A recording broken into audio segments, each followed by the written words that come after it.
청해부대 34진의 90%인 270명이 확진되는 사태가 발생하자 국방부가 오늘 감사에 착수했습니다. 대상은 국방부와 합참, 해군, 의무사, 청해부대 등입니다. 초기 대응과 지휘 보고, 방역 지침 등 집단 감염과 관련해서 풀리지 않는 의문점에 대해 조사합니다. 취재기자 연결해서 자세한 내용 알아보겠습니다. 이승윤 기자. 네, 국방부입니다. 네, 청해부대 집단 감염 사태와 관련한 국방부 감사 언제까지 진행됩니까? 네, 국방부 감사관실은 오늘부터 잠정적으로 다음 달 6일까지 청해부대 집단 감염 사태와 관련해 각 기관의 대응이 적절했는지에 대한 감사에 착수했습니다. 이 군 감사 소식을 전해드리기에 앞서서 청해부대 34진 추가 감염 소식이 방금 들어와서 전해드리도록 하겠습니다. 집단 감염으로 조기 귀국한 청해부대에서 확진자 1명이 추가되면서 총 확진자가 271명으로 늘었습니다.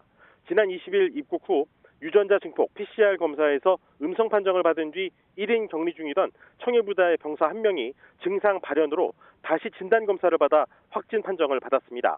이에 따라 전체 부대원 301명 가운데 확진자는 90%인 271명이 됐고 나머지 30명은 음성 판정을 받았습니다. 다시 감사 소식 전해드리겠습니다. 이 청해부대 작전 지휘와 부대 관리 책임을 맡는 이 합동참모본부와 해군작전사령부, 해군본부, 국방부 관련 부서, 국군 의무사령부 등이 이 감사 대상입니다. 이번 감사에서 대응에 문제가 드러난 기관이나 담당자에 대한 책임 소재가 가려질 것으로 보이며 문책 가능성도 있습니다. 다만 청해부대 34진 문무대왕함 부대원들에 대해서는 현재 격리 중인 점을 고려해서 일단 비대면 방식으로 설문조사를 한다는 방침입니다.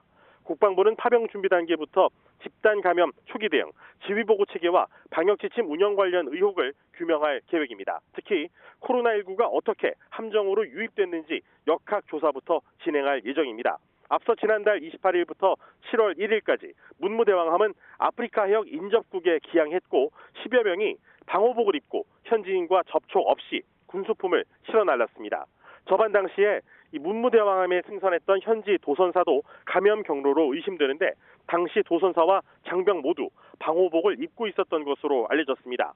함정에 군의관이 2명 있었고 원격 진료도 가능했는데 최초 감기 증상을 보인 장병에게 격리 조치 없이 감기약만 처방했다는 의혹도 규명 대상입니다. 이후 지속해서 감기 증상자가 나왔는데도 합참의 첫 보고가 8일 뒤에 이루어진 문제도 있습니다. 합참 지침에 이 감기 증상 관련 보고 조항이 없었던 만큼 점검이 필요합니다. 국방부 감사관실은 문무대왕함 출항 이후 합참이 백신 접종 계획을 수립하지 않은 점도 짚어볼 예정입니다. 또 국방부가 지난해 12월 장기 출항 함정에 신속 항원 키트를 활용하라는 지침을 내렸는데도 청해부대가 감별 능력이 떨어지는 신속 항체 검사 키트만 가져간 이유에 대해서도 살펴볼 계획입니다. 지금까지 국방부에서 YTN 이승윤입니다.